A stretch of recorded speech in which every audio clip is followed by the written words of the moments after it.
just a quick note about today's episode, just to give you a heads up. As with real life, it does contain some adult language, so sensitive ears may not want to give a listen, or at least just know there are a couple of adult words like you might encounter in real life, because the characters do talk like real people talk. So, heads up, can't get mad at me. Love you guys. Enjoy the episode.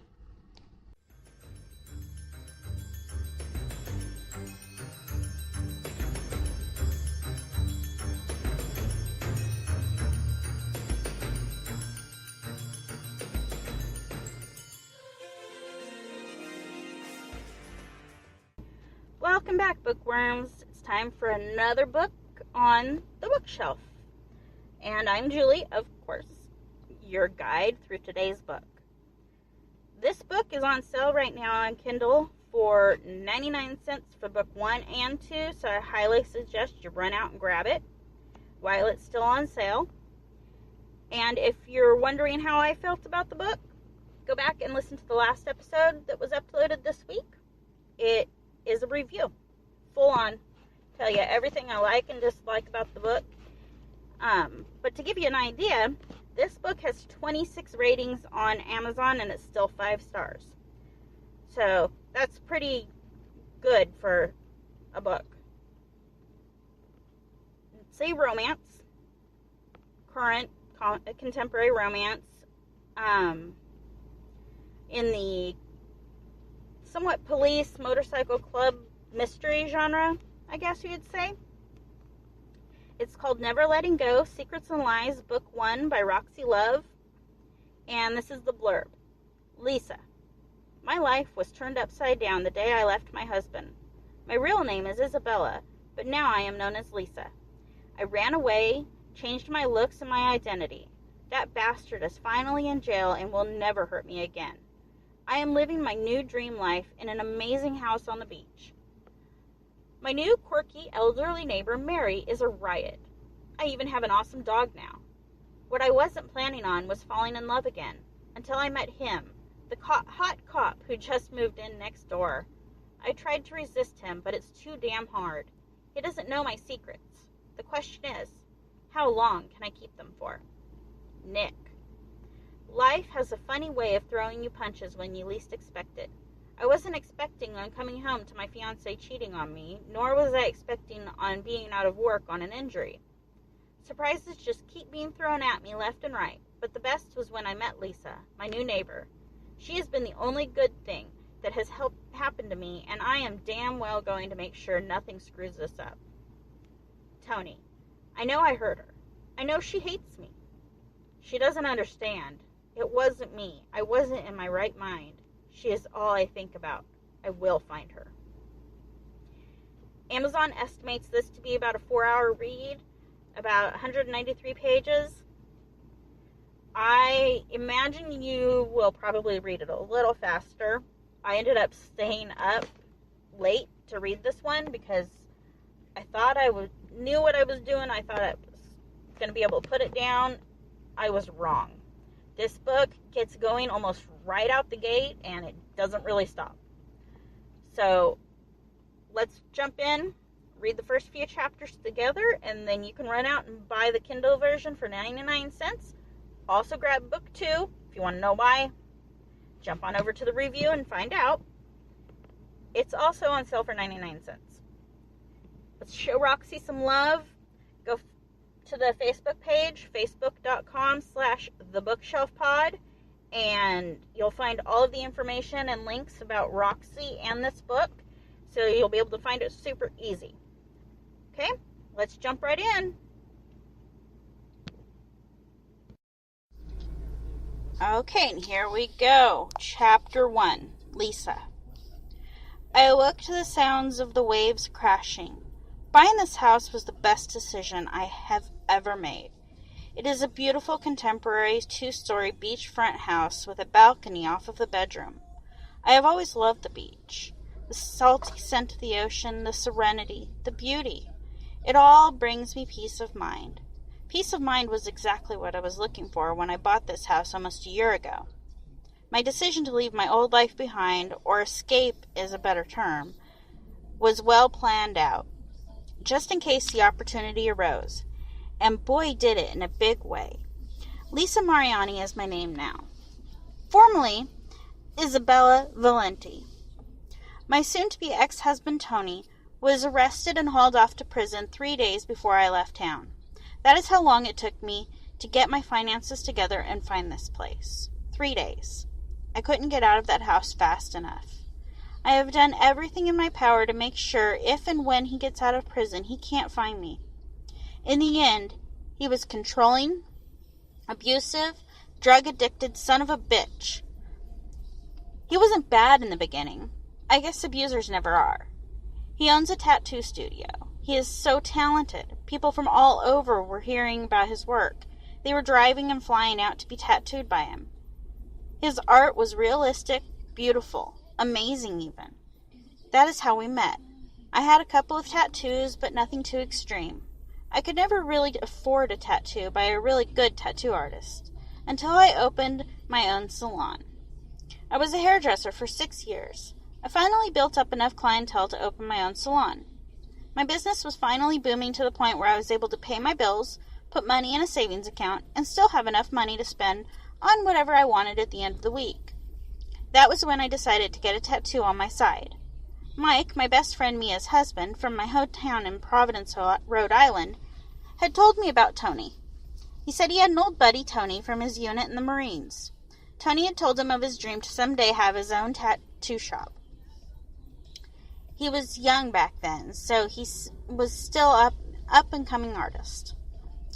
He always told Mike if he ever wanted work done to go see him. They were shipped out to Afghanistan together, and Tony saved Mike's life. He took a bullet for him.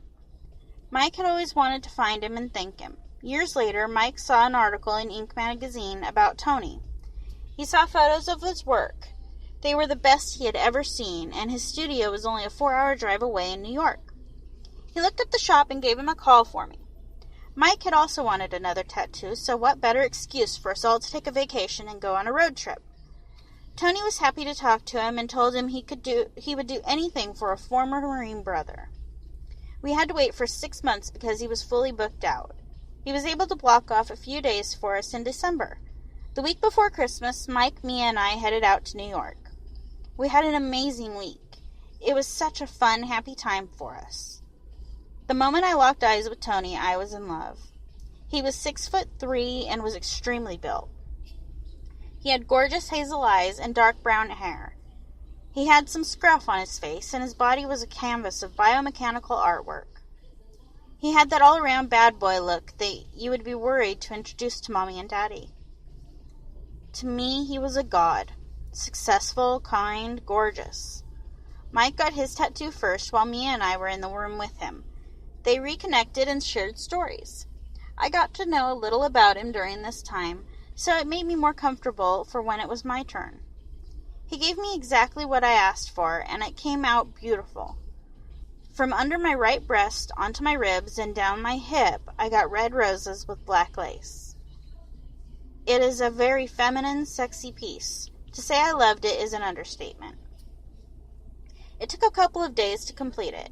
He was very sweet and funny while he tattooed me, and the whole experience was fun and erotic at the same time. He was so panty-melting hot that the tattoo process didn't even hurt. Just having him touch me was an enjoyable experience. He told me stories and made me laugh, so I wouldn't be nervous considering I had to be topless with just a cloth covering me. He was a gentleman, though, and I wasn't self-conscious at all. Mike and Mia shopped around and saw the sights of New York so I could have my privacy. Lying face down, topless on a table in front of one person I didn't know was embarrassing enough. When my tattoo was finished, I was actually disappointed because that meant goodbye, and he really grew on me. I couldn't stop thinking about him. 2 days after returning home, I got roses from him. When I called to thank him, he told me he couldn't get me out of his mind.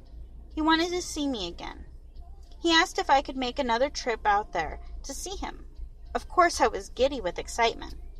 over this and said yes. That weekend, I rescheduled my clients and ran off to see him. Not very professional on my part, but like I said, it was love at first sight. I was absolutely infatuated with him, and he was with me. 1 week turned into 2, 2 turned into 3, and so on and so forth. When I couldn't make time to see him, he would come see me. After about 6 months of the long-distance relationship, he got sick of the distance and proposed to me. I said yes. Thinking back about that now, God, I wish I hadn't. I packed up my stuff and moved out to New York as fast as I could.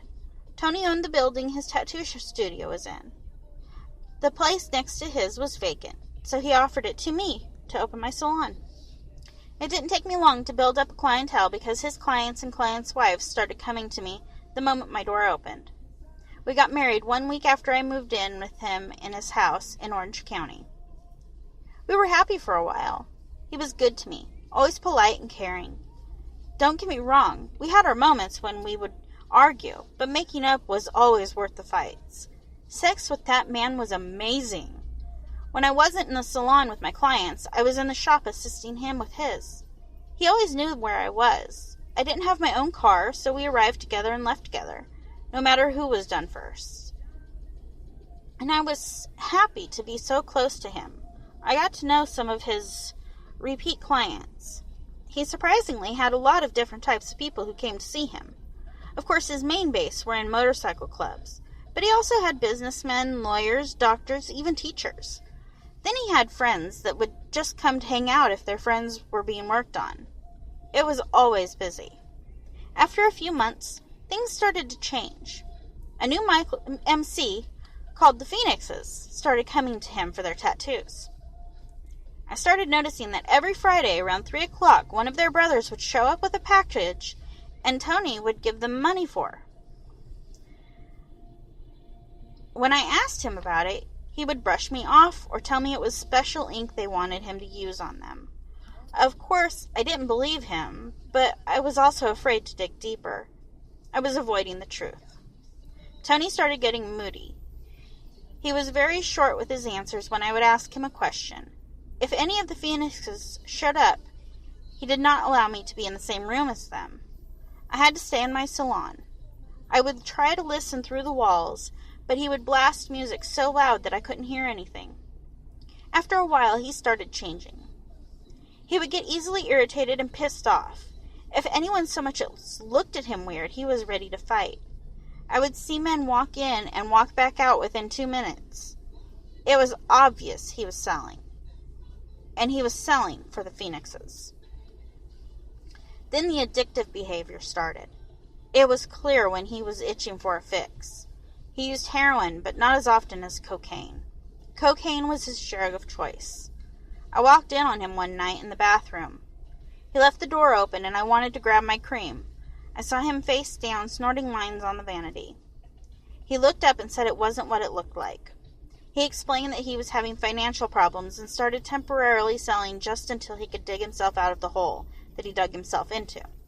I asked him why he was snorting cocaine, and he said he needed to test the merchandise to make sure it was legit. He promised me he only did it once in a while. I naively accepted his explanation. Not because I believed him, not because I agreed with him, but more so because I felt trapped. What was I going to do?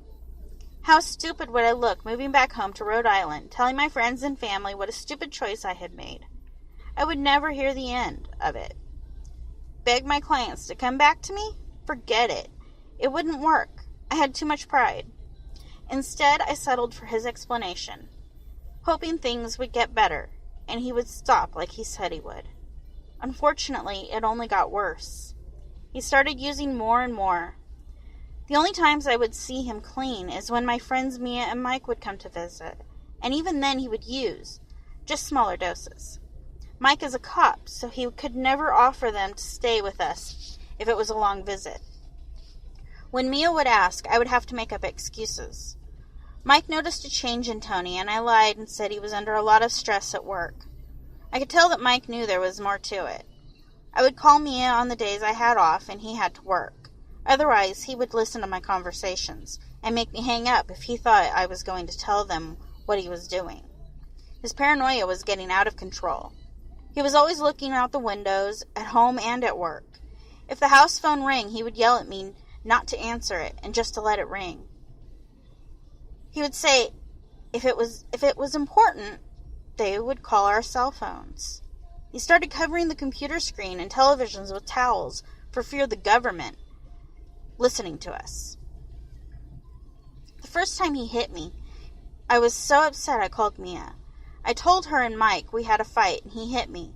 I didn't tell them, though, that I was beginning to fear for my life.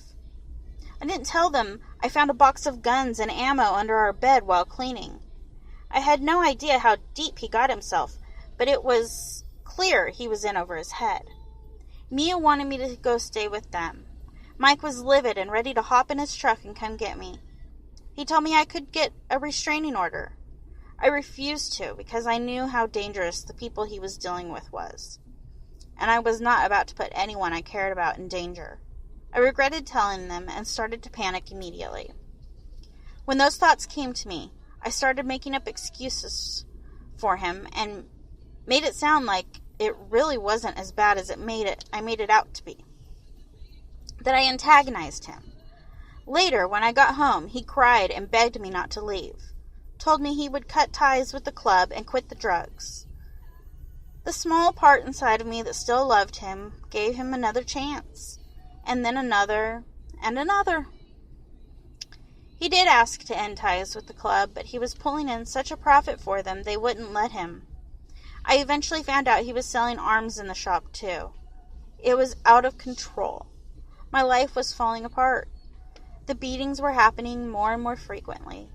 He was smart, though. My bruises were always in places that were hidden. A punch to the gut, a kick in the back, my ribs, his fingerprints all over my arms and legs. I hated him. I hated him so much. I only spoke to him when spoken to.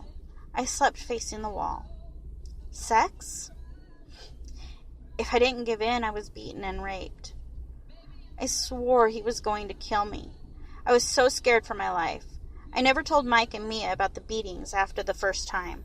I didn't want them to judge me or look down on me for staying with him.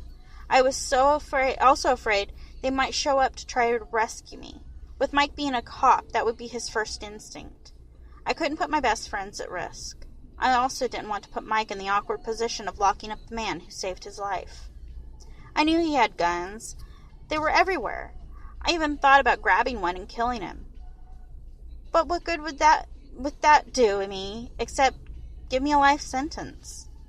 Then I started contemplating suicide, but I didn't want to get away from him that way. I wanted to live. So I was stuck. But I promised myself one thing. If I ever had the chance to escape him, I would, in a heartbeat. Lucky for me, he started getting sloppy. In early July, it was a hot summer night when we left work, and he wanted to get a bite to eat at his favorite bar and grill. He was high as a kite, and I did not want to be near him, never mind be seen with him. But he insisted, and honestly, I was like his prisoner and didn't have a choice. As soon as he stumbled in with me behind him, the patrons and workers started giving him looks. He was loud and insulting to the waitress. When she came to our table for our order, Tony gave her his. I told her, no thanks, I've lost my appetite. She smiled faintly and walked away. Come back, Tony yelled. Now give this nice woman your order, he slurred as he eyeballed me through evil, squinted, bloodshot eyes. Right now, he yelled. I could feel the eyes on us and hear the whispering. I was so embarrassed. I just wanted to leave. I could feel the tears starting to sting my eyes. I am so sorry, I said to her. Poor thing. She looked scared as hell. I can't say I blame her. The bartender came over and said, What's the problem? He wasn't very tall. Tony towered over the guy. He was also pudgy, and I could tell if push came to shove, this guy was probably all talk. What's the problem? Is this asshole serious? He says, laughing and looking around at the patrons. His laughing stopped when he locked eyes on me, and I could see his face turning red. He took in a deep breath. Oh, God, I know what's coming next, and I'm praying inside it doesn't. My beautiful wife here is being a little cunt is the problem. Tony yells as he stands up and pulls me up out of my seat by my hair. I see the bartender out of the corner of my eye run to the back room. Now you will order some goddamn food and you will fucking eat it, or I will shove it down your fucking throat, he yelled in my face at the top of his lungs, with each word getting louder and louder. Tony, please stop. People are looking, I cried to him while trying to pry open his hand that is gripping my hair. This only makes him more angry, and he grips harder. I can feel the burn of my hair ripping out. He just stares at me and starts laughing and shaking his head. You stupid bitch, you think I care that these idiots are watching? Well then, let's give them a reason to watch. He smashes his lips onto mine and I feel him force his tongue into my mouth. I still can't move my head and I am trying to push him off of me. I feel him squeeze my breast and rip my shirt open. I don't know what else to do to get him to stop, so I bite down on his tongue. He pulls back and spits in my face. You stupid whore! Then he slams my face down onto the table. I hear a scream. Again, I'm lifted up by my hair. My face is pounding and I can feel my cheeks swelling under my eye. I feel something wet and hot running onto my lip. It smells like copper. Do you hear me, bitch? All of my anger rose. All of my disgust for him. All of the embarrassment and pain. It all came to a head as I stood there humiliated with my shirt wide open for everyone to see my bra. I spit in his face. Fuck you! I hear the rustle of chairs and tables and heard a man yell, Let go of her! I just called the cops! You should leave before they get here. I realize it's the bartender. I knew he was all bark and no bite. Oh well, at least he tried as best he could. Unfortunately, the bartender's words had no effect on Tony whatsoever. Are you ready to order? He says while still holding my hair. I couldn't believe what was happening. He was so high, he was only focused on the fact that I wasn't ordering my dinner. He had no worries that people were watching, the cops were coming, and that I had witnesses. Realizing this, I decided to just provoke him. There can only be two outcomes. The first, he would possibly beat me to death in front of all these people, or God forbid even rape me. Or the second outcome would be the cops will get here in time, and I can use this situation to my advantage. It's funny that for the first time, I don't want him to stop. Even if he kills me, he will still get life in prison, and I will still win. This can be the only way out I have been looking for. Just a few days in prison is all I need. My head is burning, and I can feel my hair being ripped out. No! I scream. He punches me in the face, and then again in my stomach. Pain shoots in the side of my head, and I lose wind. I grab my stomach and gasp for air. I hear the screams. Someone stop him! I hear a woman's voice yell, but no one does. I feel a boot to my face, and it throws me on my back. I feel the back of my head slam on the hard floor. I can only see with one eye, and everything looks blurry. Almost immediately, he's on top of me with his hands around my neck. He is choking me. Tears are hot rolling into my hair. I grab and claw at his face and hands, trying to get him to stop. I don't know how much more of this I can take. I dig my nails as hard as I can in his eyes. He pulls his head back while still choking me, never losing his grip, all the while chanting, "You stupid bitch." Over and over, nothing is working. He feels no pain with the drugs he's on. In my head, I'm praying. I can taste blood. I can't breathe. Pain is wrenching through my body. The screams and yelling I heard are just faint echoes now, growing more and more distant. And it all goes black. I wake up in a rescue. I hear a woman's voice telling me to hang in there. I can't see, but I feel her holding my hand. "He's not going to hurt you anymore. Hang on," she says. It's the same voice I heard screaming for someone to help me at the bar. And again, I'm out. I wake in the hospital. I'm in a bed with an IV in my arm. There is a man standing at my bed. "You're awake, finally," he says, smiling at me. He walks out of the room and disappears for a couple of minutes, then returns with a doctor. She looks over at the man and asks him to please step out. I notice a detective badge on his belt. She looks back over at me and smiles. Hello, Isabella. I am Dr. Murray. I have been treating you here for the last couple of days. Do you know why you are here? Do you remember anything? Of course I remembered everything, every little detail. I spent 2 days in the hospital being observed and treated for pain before they released me. I suffered from a bad concussion, a broken rib, and some contusions on my face. The bruises on my face and neck lasted for what seemed to be an eternity. I looked like a monster. When the police questioned me, I told them everything I knew. I had to have every bump, scrape, and bruise photographed. He was arrested that night. The witnesses' statements were enough to lock him up for a couple of days. When the police got my statement, they immediately got search warrants. I told them everything that I knew about the drugs and the arms. I did not, however, include that I knew where he was getting it from, but I knew they had their suspicions. I am not that stupid. I would never cross the Phoenixes. They searched our house, his car, and our businesses. He was arraigned and incarcerated without bail while he had his hearing.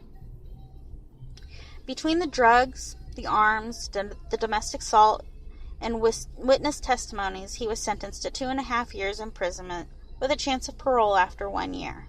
The odds of that happening were slim to none, is what my lawyer told me. My first night in the hospital after I awoke, I called Mia and Mike. I finally told them everything that had been happening. I thought I would hear disappointment in their voices. I didn't. Only voices of concern. Mia and I cried that night for hours on the phone. They were at the hospital the next afternoon and were there to take me home when I was released. That was when I left. They helped me pack up my things and moved me back out to Rhode Island to stay with them. I knew I wouldn't impose on them for long. That wasn't my style. I was on Craigslist the first day with them. That night I found a house in Narragansett on the beach for sale that had a rent-to-own option. I opted to rent on a month-to-month basis so I could buy the house outright with cash and not have to wait for a closing date to move in. They helped me move what little I had into the house the next day. Lucky for me, it was already furnished, so I didn't have to worry about that. I could change out the furniture to what I wanted as I felt like it. I contacted a lawyer and told him the situation. I wanted a divorce. He said he would file for the divorce and a no-contact order immediately. All communication with between Tony and I would be through him.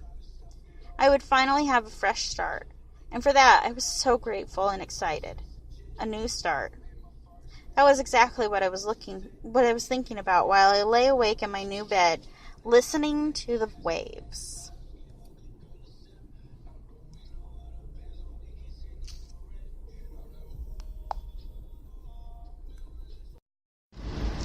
Chapter 2, Fallon. I make it to the diner just in time. It's a poor excuse of an establishment, but in the part of the city I live in, no one is allowed the luxury of being too picky. I start my day with making pots of coffee for the customers while begging Earl to give me more shifts. But he says he can't give me any more hours. There just aren't enough customers to cover the expense. I guess I will have to look for a second job soon. While I'm wiping the counters, a woman walks in. She's older, probably in her mid-40s. She's gorgeous, almost regal. Her hair is blonde, and her complexion is polished. I admire how her body has been kept in great shape. She's wearing a camel-colored jacket with a deep brown pencil skirt that accentuates her curves. Her taut legs lead to a pair of expensive-looking heels. She definitely doesn't belong in this diner, or even in this part of the city. I've seen her here before. She's been coming into the diner for a couple of weeks. She orders a coffee, sits, and stares at me while I work. She never says anything more than her order for coffee, yet she always leaves me a nice tip. So, it's easy to say I look forward to seeing her walk in. However, it's weird how she stares, almost like she's studying me. I want to tell her to knock it off every time, but I need that tip. I'm always nice and polite, trying to get her to speak to me, but she never replies. It's downright creepy. I guess it could be worse. If she were a man, I would be scared to death to leave the diner at night. but with her, for some reason, I'm not. The next night, at the end of a long shift, the doors of the diner open. The same woman appears again, but this time there is a very large man with her. The woman goes to sit in her now regular spot while the man walks up to Earl. They start to speak to each other, but I can't hear anything they say. Next thing I know, Earl is walking out the door and the man is locking it.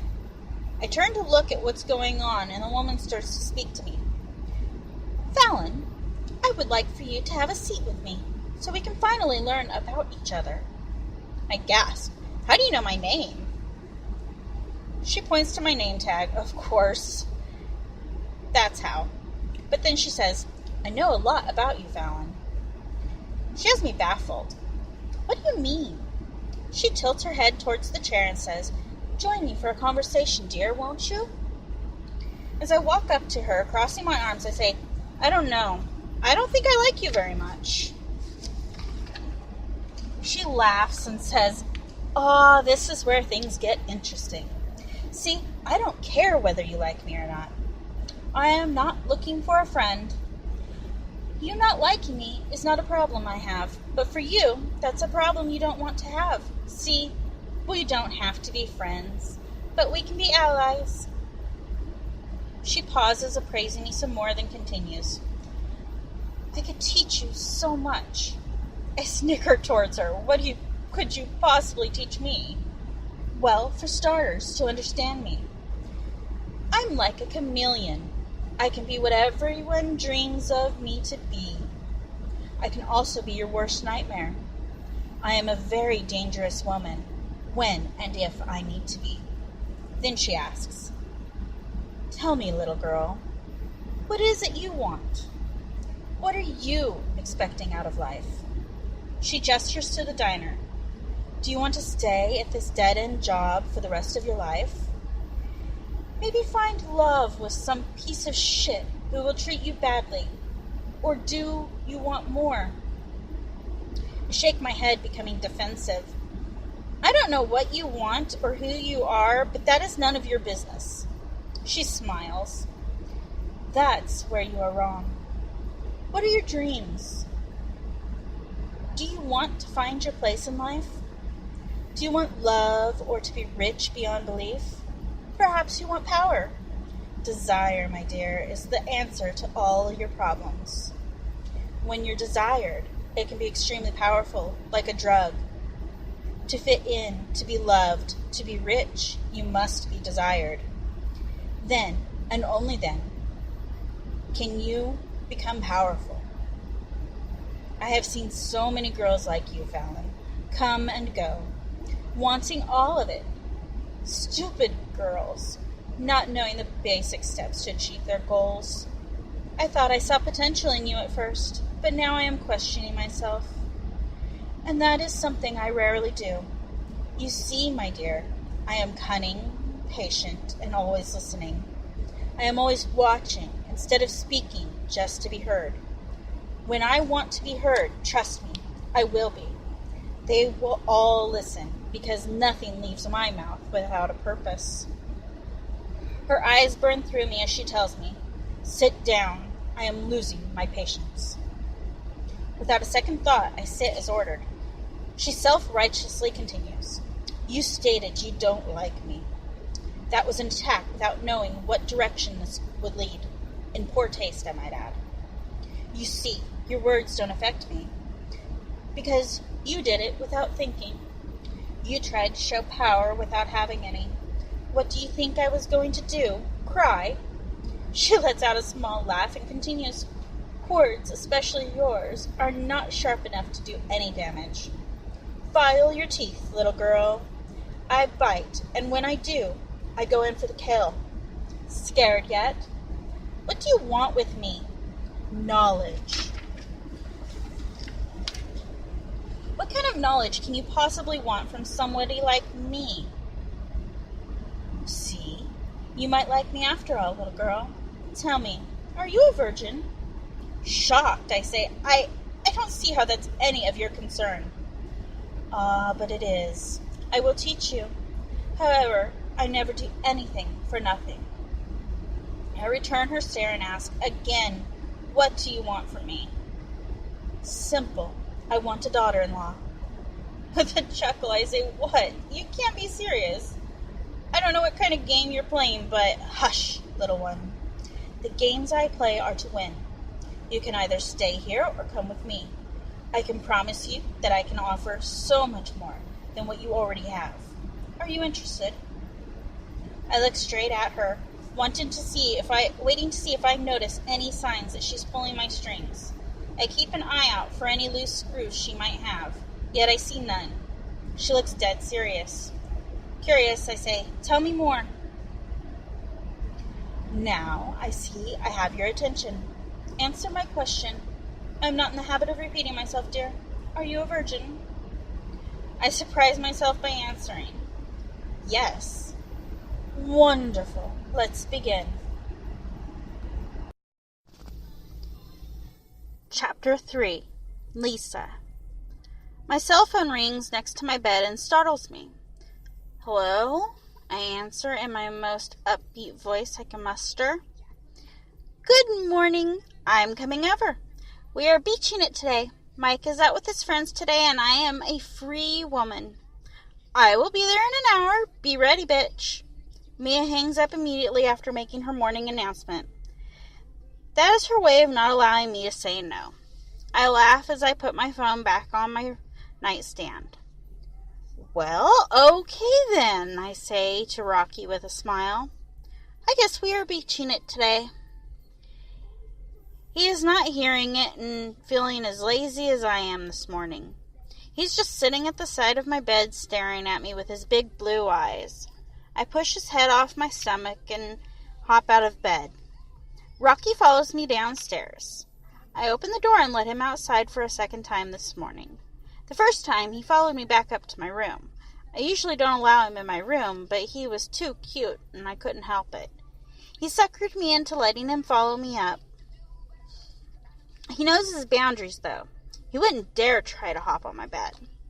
After he is done doing his mess, he comes right back to me. I trained him well. Rocky is a gray-haired, blue-eyed, 180-pound Great Dane puppy. Well, he is about a year old now, but to me he's still my pup. He is an awesome dog. I wanted a big dog for protection. I was aiming for a pit bull or a Rottweiler. I saw Rocky and couldn't resist. And here we are. Just me and my horse. And he does make me feel safe. And he is great company. We go for our morning jogs together and usually our walks in the evenings. Today I'm not feeling it, and he is just staring at me with his leash in his mouth. No, Rocky, not today, I say. Auntie is coming over, and I'm honestly too tired. He grunts and drops his leash and walks away. Maybe he's trained a little too good, I say, and laugh to myself as I pick up his leash and put it back in its spot near the door. I grab his favorite treat from the cupboard. Come here, Rock. Want a treat? Rocky charges me, hopping up and down. Sit, I say. He drops to a sitting position and tilts his head to the right. I give him his treat, and he gently takes it out of my hand. Good boy, I say in my most excited voice. Rocky prances away, knocking over the umbrella that was leaning against the wall and pushing aside a chair that was pushed out from the island in my kitchen. He is too big sometimes. I pick up the umbrella and push in the chair. Then I run upstairs to get ready. I walk into my bedroom and over to my bureau. I pull out a simple yellow string bikini and a sheer chiffon black cover-up dress. It is short and falls above my knee. I am modest about my body, and even though I only have a few elderly neighbors, I don't like prancing around in a bikini. It is not that I'm ashamed of my body. I am not skinny, and I am not obese either. I have curves. I am especially big-chested, so I can't get away with wearing things a thinner girl can wear. On her, it would look beautiful. On me, it just looks slutty. Well, that is how I feel anyways. So after I put on my bikini, I put my cover-up on just for when I am walking around.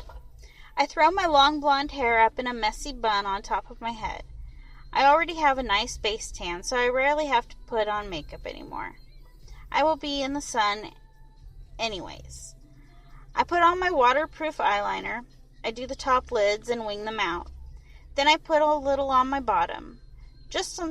I put on some waterproof mascara and some lip gloss. Now I am ready. I decide to have my breakfast outside. I go in my refrigerator and pull out a bowl of fresh cut fruit salad.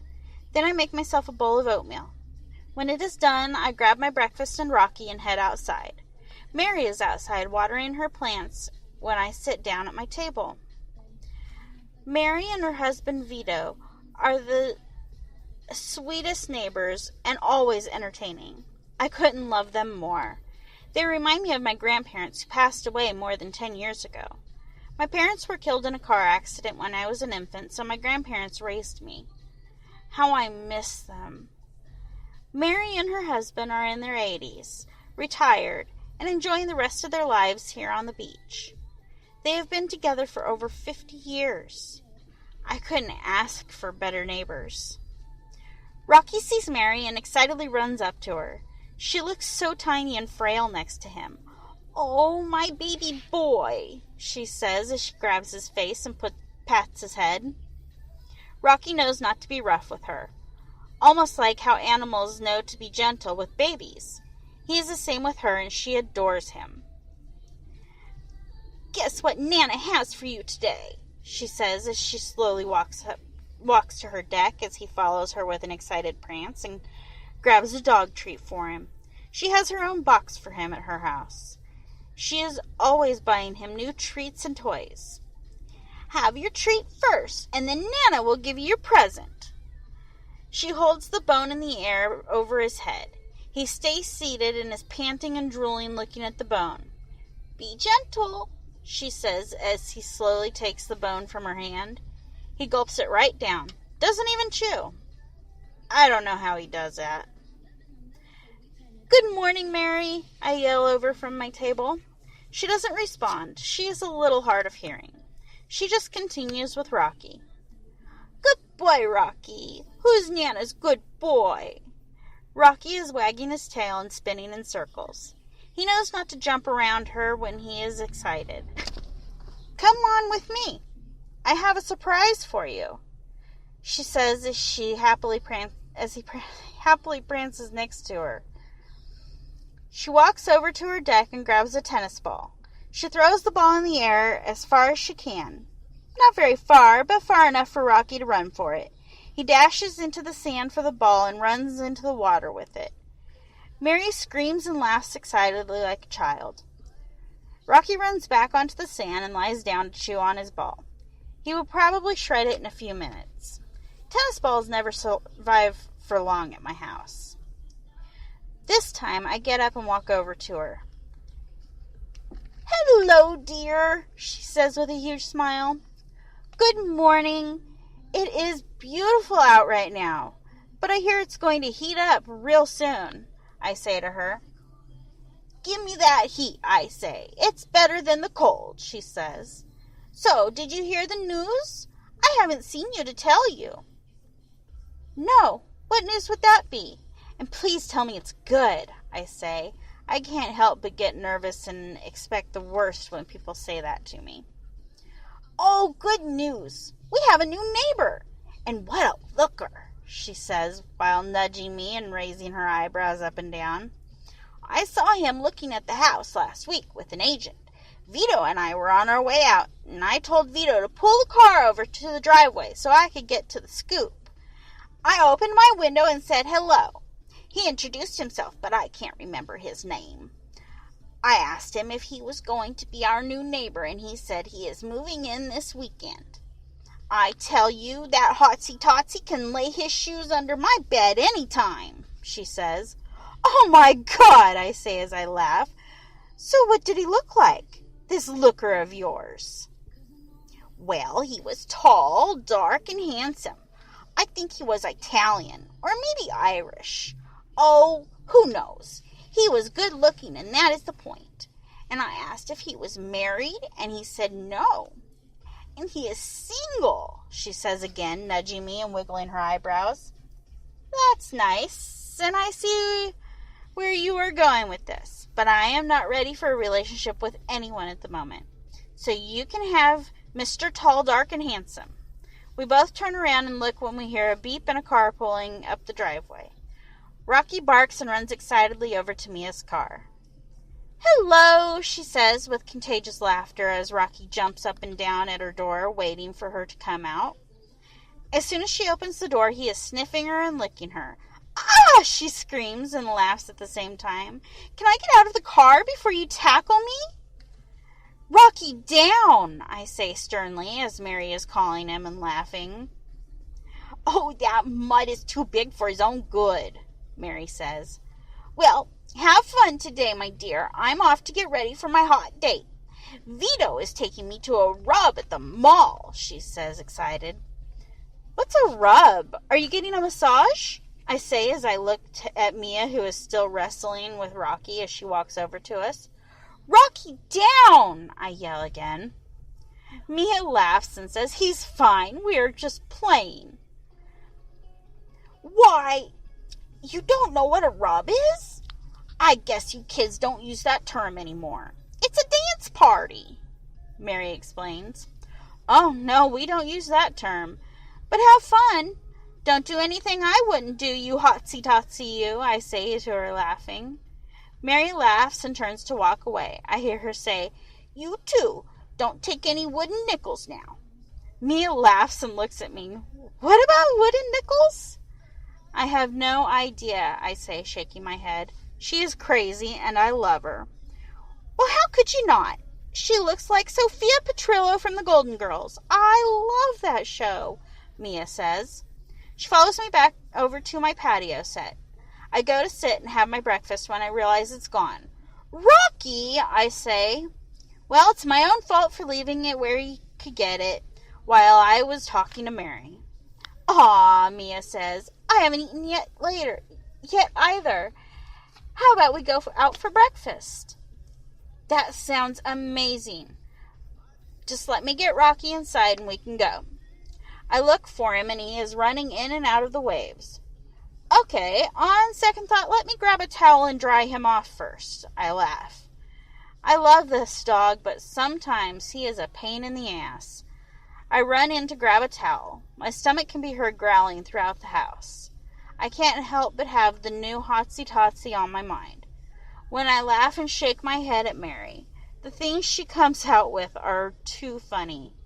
Half of the time I have no idea what she is saying and am in the need of an interpreter. I either have to ask her to explain it or let it go and look it up later. After I get Rocky settled inside, I hop in Mia's car. Where to? I'm starving. I was thinking we can try that new breakfast place on Main Street, Mia says. Sounds good to me, I say as we head off down the road. Mia drives a blue 2016 Volkswagen Beetle convertible. It suits her. The sun on my skin and the wind in my hair feels amazing. It doesn't take long before we are seated and eating our food. I got strawberry crepes. Mia got a Belgian waffle, and we split an order of bacon. We also both got fruit, cups, and coffees. Did I mention we were hungry? Have you heard back from your lawyer yet? Mia asked with her mouth full of waffle. Yes, the divorce still hasn't gone through yet. I don't know why he has to fight it. Like, I will be waiting for him with open arms when he gets out, I say. Well, he doesn't know that you have left him either, Mia says. I don't want him to know until he gets out. If he found out, he would have someone working on tracking me down while we speak. I mean, he may have figured it out by now, but I'm trying to play it safe. Ugh, this is just such a mess, I say as I bite into my bacon. It is burnt and salty, and I love it. Now it's my turn to talk with my mouth full. In other news, Mary told me there's a hotsy-totsy moving in next door, I say while wiggling my eyebrows. Oh, that woman, Mia laughs. Do you know when? I'm dying to see this hotsy-totsy she speaks of. This weekend, I said. Hopefully not today while we are trying to lay out. I don't want an audience. Oh, please, bitch, you are hot, she says while waving her finger in the air. All I can do is laugh at her. Stop. No one wants to see my lard ass on a beach. Oh my God, you are not a lard ass. You have curves in all the right places. You have a perfect body. You are beautiful. Man, I wish I had your boobs. I would totally do you if I were a lesbian, she says so loud I think everyone in the restaurant can hear. Aw, thanks. I would totally do you too, you sexy little biatch, I say as I bite into a piece of watermelon. I don't think Mike would be happy, though. Ha! Oh, please. Mike would be thrilled. Trust me, that man is the biggest pervert to walk this planet. Trust me, he would want front row seats. I almost spit my watermelon out when I laugh. Well, okay then, lesbians it is, I say as we clink coffee mugs together. Nah, changed my mind. I prefer a nice cock over a pussy, I say, just as I notice an old woman watching me. I laugh and shake my head while Mia is saying, True that, I prefer the D myself. I don't think I could muff dive. Just saying. Sometimes we forget we are in public when we have our loud, inappropriate conversations. What? She says as I direct her to the old woman with my eyes. She turns so red. Oh, God, let's pay and get out of here. I want to die. I feel like I've sinned in front of Mother Teresa. God have mercy on our souls. We throw cash down on the table and laugh our way out of the restaurant to her car. Our trips together never have a dull moment. That's for sure. And that's why I love her. Chapter 4. Nick. It is getting hot as hell outside. There is not a cloud in the sky. I can't wait until this move is done and I can go for a swim on my own beach. Hey, Nancy, Mike calls out, and I look up knowing he is referring to me. It's all in good fun and when we razz each other.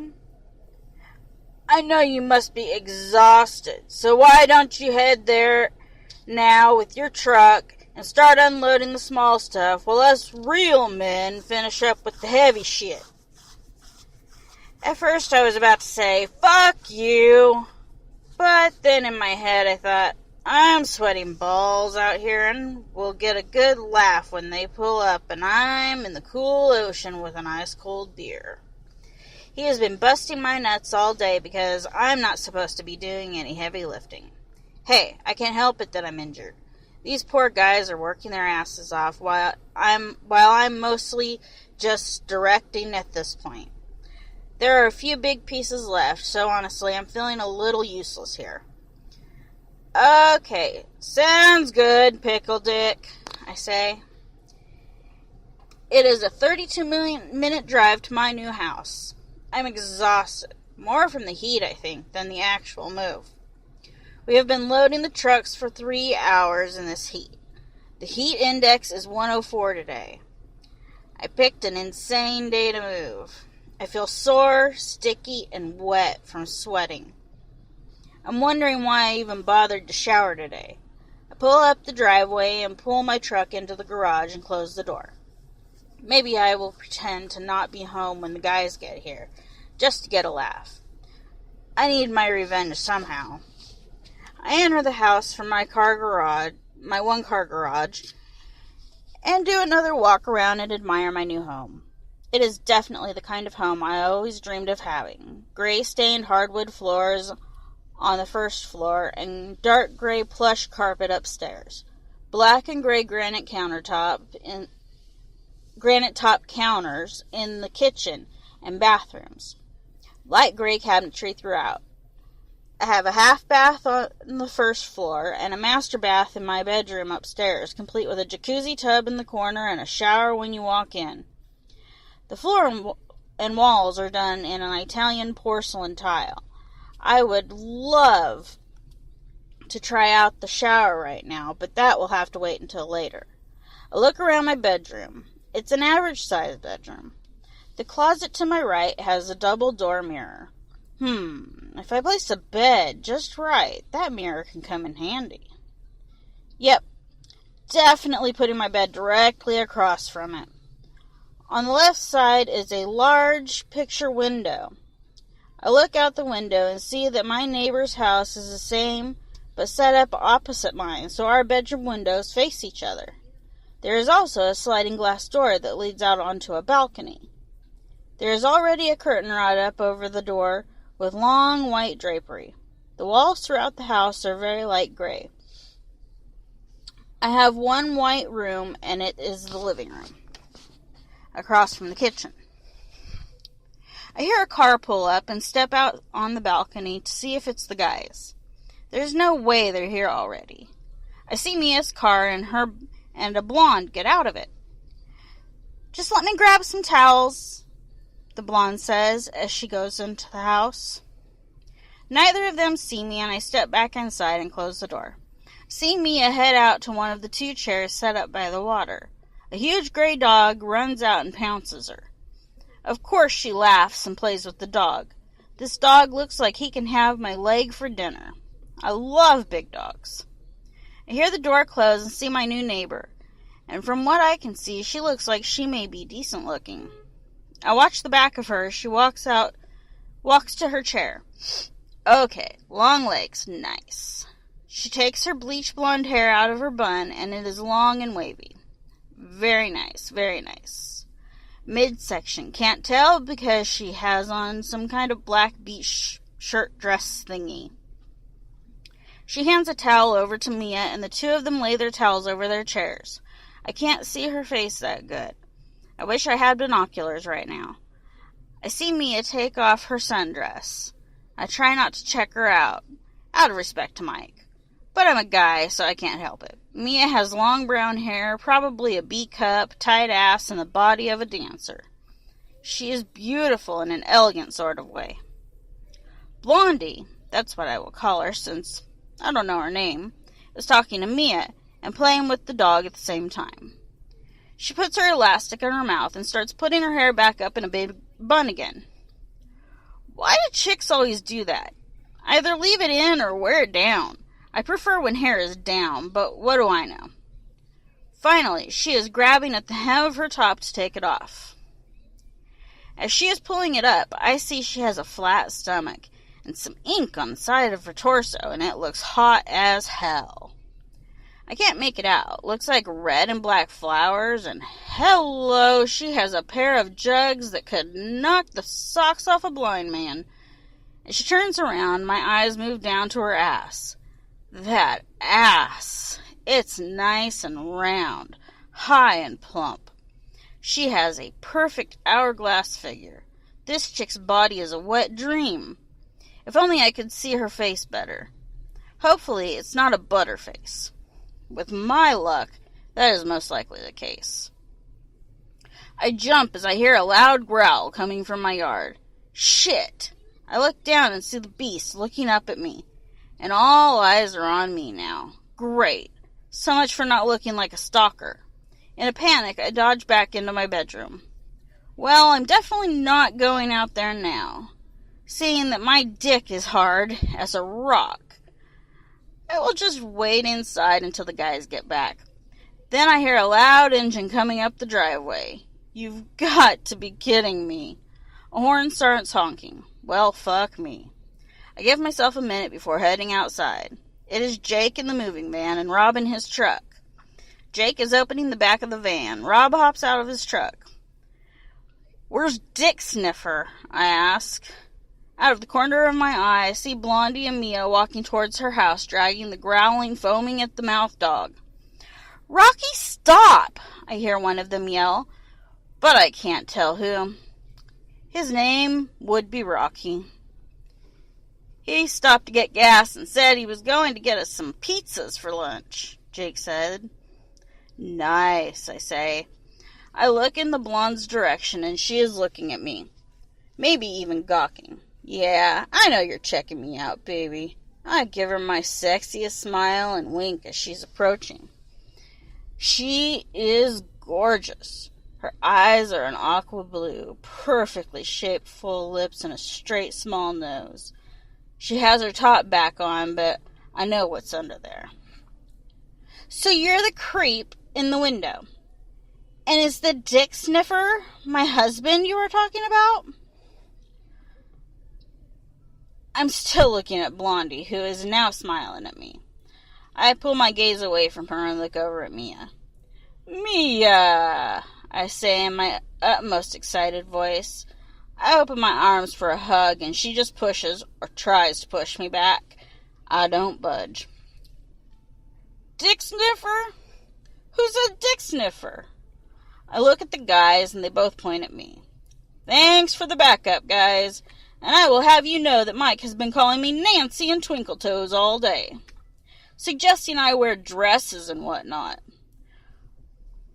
That can really do a number on a guy mentally. I can't be held accountable for my words or actions. I mean, what kind of man makes fun of the disabled? I'm hurt, Mia, deeply. Mia, trying to keep her face stern, busts out laughing. Okay, I'll hug you then. While I'm hugging Mia hello, I'm smiling at Blondie. Mia lets go and says, Are you the one moving in here today? Yes, I am.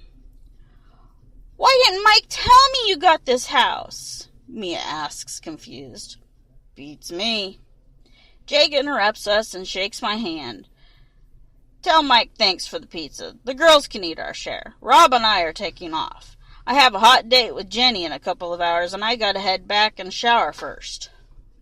I look back at his empty truck bed in awe, not even realizing him and Rob had already unloaded it into my house while I was distracted by the girls. But then again, it was only a few big pieces. All right. Hey, thanks a lot, man. I owe you, I say as Rob pats me on the shoulder. Good luck back in your new house, he says. They jump in Rob's truck and take off. I'm not sure if I believe the excuse to leave or not, but whatever. At least it helped me get my stuff here, even if it does look like a mess that will take me years to clean up. I avert my attention back over to the girls to distract myself from the stress that is taking over in my gut. I secretly hate messes and am dreading unpacking. Although one look back at what is standing in front of me and I am suddenly feeling better. I'm Nick. I hold out my hand to Blondie. She is smiling back at me, and if I'm not mistaken, she is blushing. Oh yeah, I am going to have fun with this one. I'm liking my decision to buy this house more and more.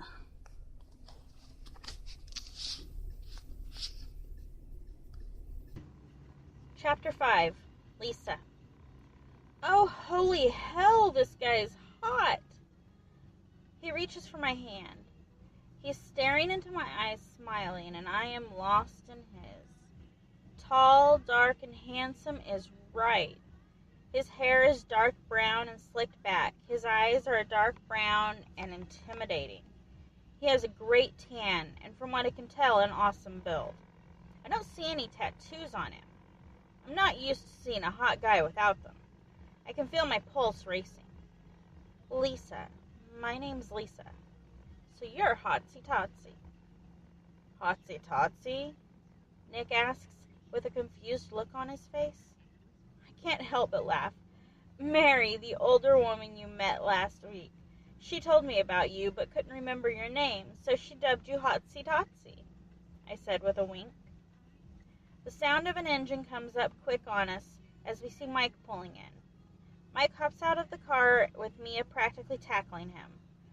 Why didn't you tell me Nick bought this house and you were helping him move in today, you schmuck?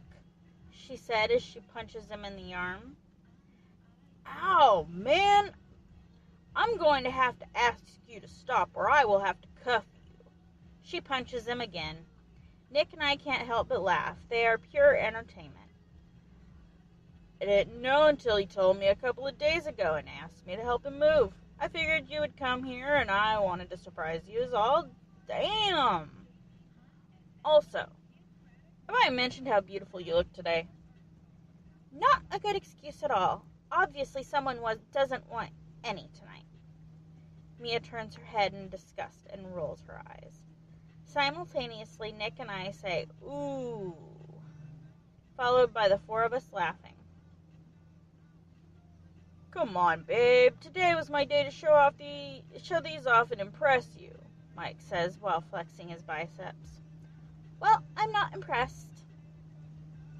Okay then, guess you won't care if I do this then. Lisa, try to contain yourself. Mike rips off his shirt. He has the body of a guy who used to be built but now has a little added beer gut. He pushes his stomach out and puts his hand on his hip and looks up to the sky with his blue eyes in some kind of superhero pose. His salt and pepper hair lightly blowing in the breeze. So epic. I can't contain myself. He was right to warn me. I laughed and shook my head. Even Mia is laughing now. Nick steps between Mia and me and puts his arms around us. I can't help but feel a flutter in my stomach when he does. I don't know about you two ladies, but I am extremely turned on right now. This makes us laugh even more. Mike pleads to Mia.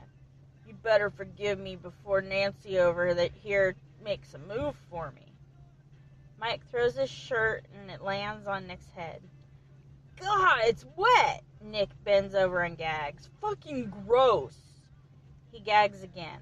Oh God, I have your sweat on my face. That's disgusting. He runs to the water spout on the side of his house, turns it on, and puts his head under it. When he is finished, he pulls his shirt off and wipes the water off his face and then his hair. This man's body puts Mike's to shame. He is all muscle, pure, solid muscle. I am trying not to stare, but I can't help it. He is too busy drying off to notice. When he is done, he walks back to us. I just realized that Mia and Mike were still arguing while I was ogling Nick. He throws his own shirt at Mike, who had his back to him. It lands on top of his head and falls down his face. I just wiped my balls with that, just so you know. Dude, Mike yells as he takes off like a bat out of hell to the ocean. Mia laughs. Nice one. I'm hot, so I'm going to join him. I won't keep him long, I promise.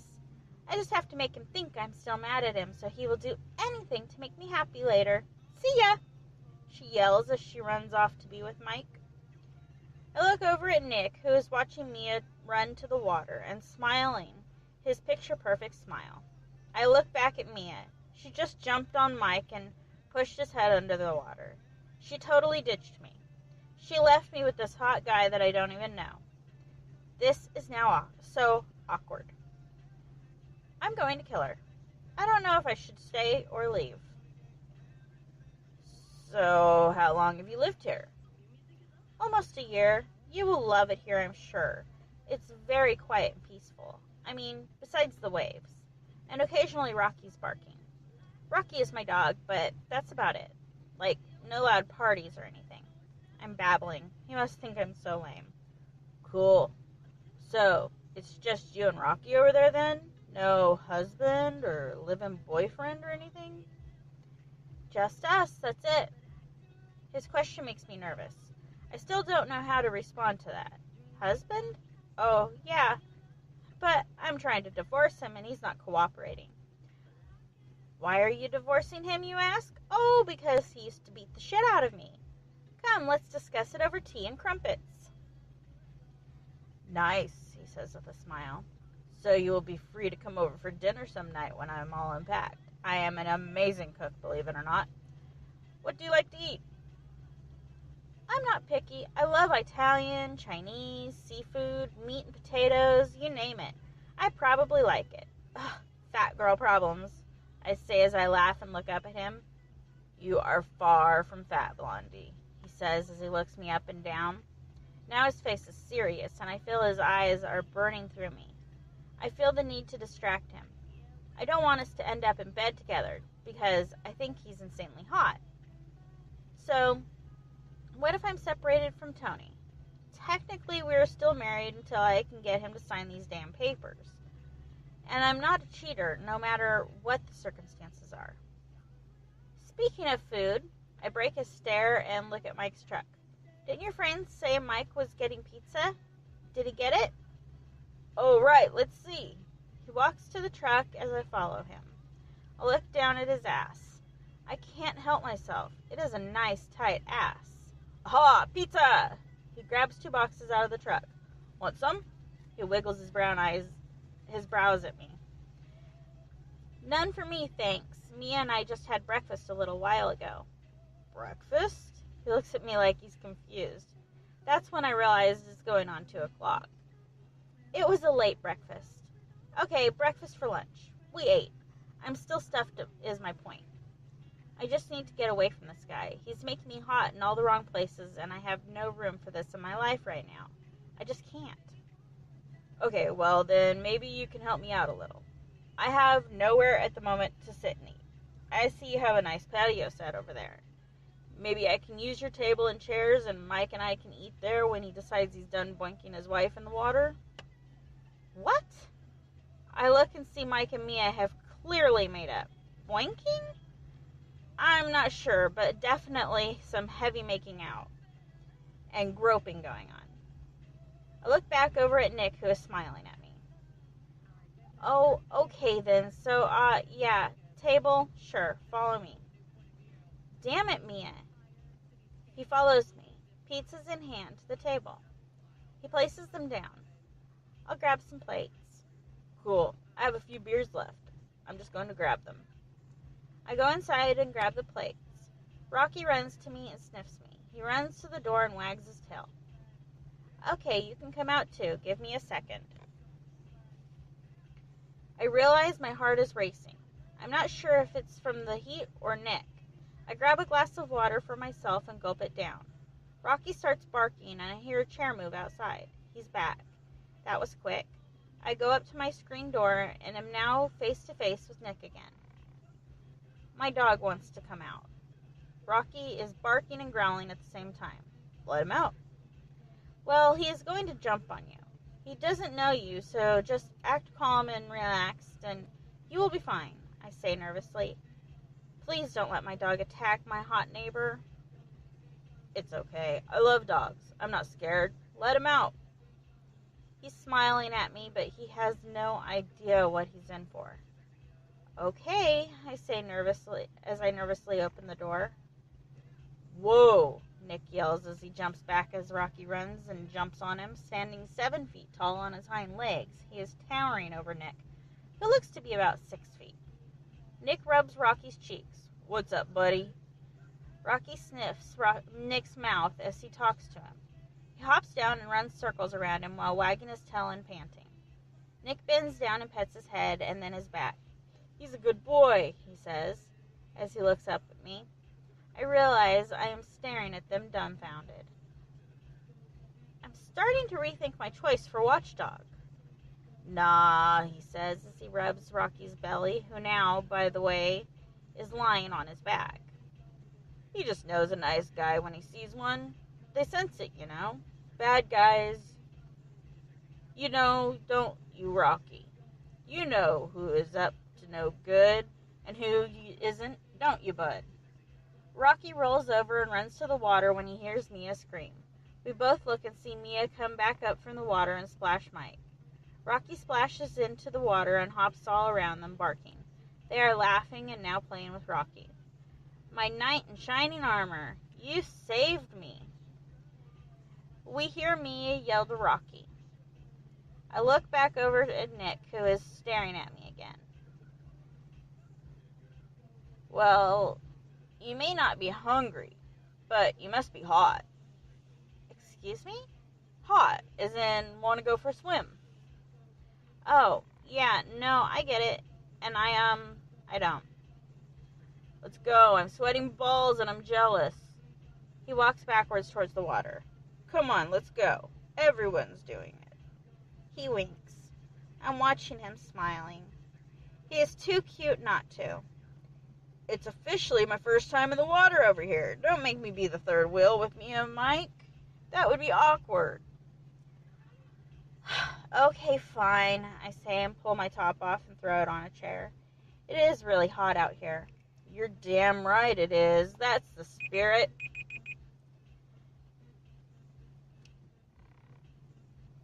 We walk to the water together. When we reach about 20 feet from the water, he grabs my arm and stops me. We run and dive in from here. No stopping. You ready?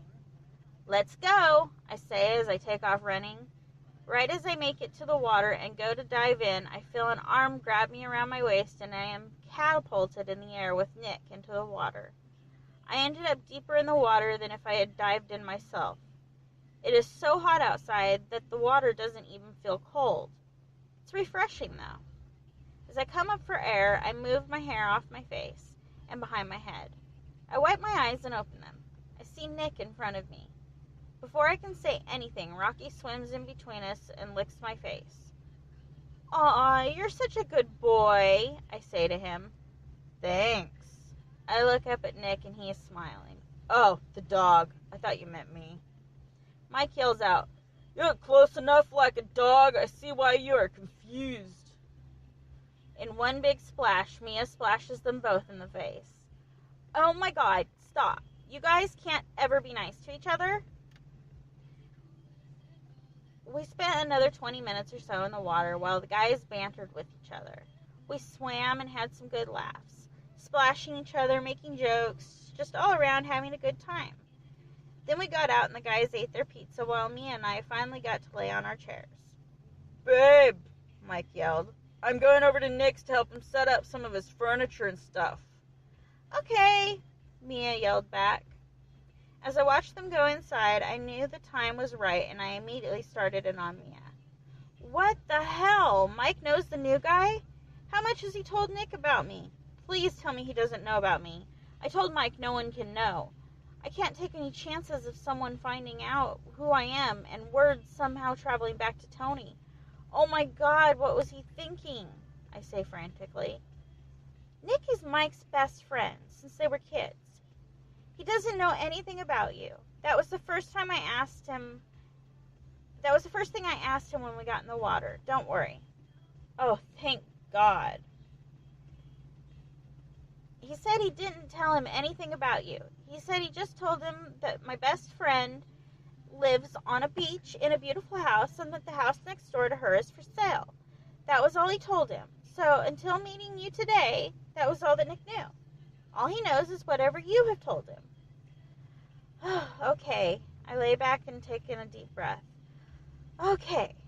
I let out a long breath. "He asked if I had a husband or boyfriend living with me." "What did you say?" "That I live alone." I didn't know how to answer that. "Okay, well, technically you didn't lie." "Right. I just omitted a couple of things is all. Hopefully it doesn't get brought up again, and he's hot as hell. What the fuck?" I say as I grab my towel and cover my face. "Right. I was trying not to check him out in front of Mike. He is definitely a hotsy-totsy." We burst out laughing. "Mia, I called him a hotsy-totsy. It just came out. I can't even believe I said that. Damn, Mary." I can't stop laughing. Mia wipes her bottom eyelid. "I'm crying," she said. We have a serious case of the giggles. I think the heat is getting to us. Rocky hears us laughing and stands between us, wagging his tail. I lean over and pet him. "Seriously, though, he is seriously hot, and clearly has the hots for you. He was checking you out from inside before he even came out. Detective Barks-a-Lot called him out on it. He couldn't keep his eyes off you the whole time we were all together. And when you guys were running into the water, he definitely had a hard-on for you. Just saying." "What? Don't look at me like that. It was hard not to notice." She emphasized hard with her 2 fingers. "Oh my God, please don't tell me that." I cover my face back up. "Why? Why did he have to move in right next door? I mean, he couldn't find another place on the other side of town? No thanks to your husband. I am never coming out of my house again. Was it big?" I hear Mia laughing. "Pretty big." Mia held her hands out about a foot apart. When she saw my eyes pop open, she shook her head. "I can't give an exact size. I wasn't up close and personal.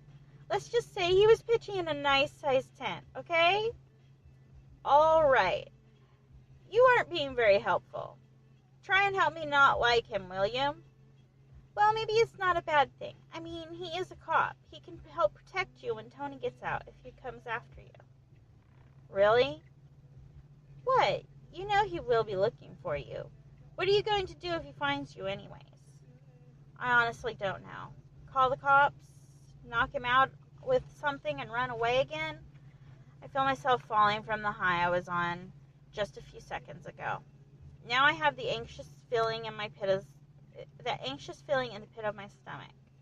I'm just going to take things one step at a time because that is all I can do. So, to that guy and everyone else, I am Lisa. This is my new life. A crusty old prude with a dog, with awesome grandparent-like neighbors on one side and a really hot neighbor on the other. I can admire him from afar. I feel Mia slap my thigh with the back of her hand. Oh, stop it. Just because you are still married to the douche doesn't mean you can't look at other options. You deserve to be happy. You made a mistake marrying that asshole, but you are making a new life for yourself now. Don't let Tony ruin your future. He is paying now in jail because he deserves to be punished. You don't. And by not signing those papers and contesting the divorce, that is exactly what he is doing to you. It's not right. I would say fine, don't sign them. I don't need you to sign them to move on and be happy. I get what you're saying. I do. I just don't want to bring my mess into someone else's life.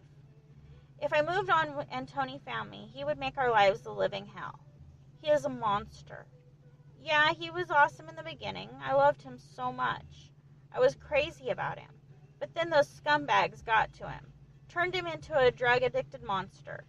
He ruined his life the day he decided to go into business with them. They are dangerous, cop or not. Nick doesn't have the power to beat them. Nick and Mike together couldn't do it. I would never bring that danger to him. I can't. I won't. I feel my pulse speeding up and start feeling like I'm suffocating. Hey, it's okay. I get it. Calm down. Breathe. Deep breaths. Don't let it get to you. It's like he's still abusing you and he's not even here. Don't let him. I look at Mia's beautiful brown eyes. I take a few deep breaths while she holds my hand. Okay, thank you. For what? For being the amazing friend that you are. Duh! My deep breathing is starting to slow my heart rate down. Well, don't let it go to your head. I mean, you did ditch me and leave me with a guy I don't know so you could boink your husband in the water. Boink? What are you, 5? And no, we weren't boinking. We had just made up. We were making up. I laughed and said, I'm not 5. Nick said it. He pointed it out to me. Besides, it's okay. Maybe I'm just jealous because I haven't been boinked in a while by anything without batteries. We both laugh and it feels good. Laughter is the best medicine for me when I am starting to panic. It always distracts me and makes me go faster. Well, now's your chance. No, I laugh as I slap her thigh this time. He asked me to have dinner with him when he's done unpacking, I say with a wincing face. What? Are you serious? What did you say? Mia is giving me the widest-eyed smile.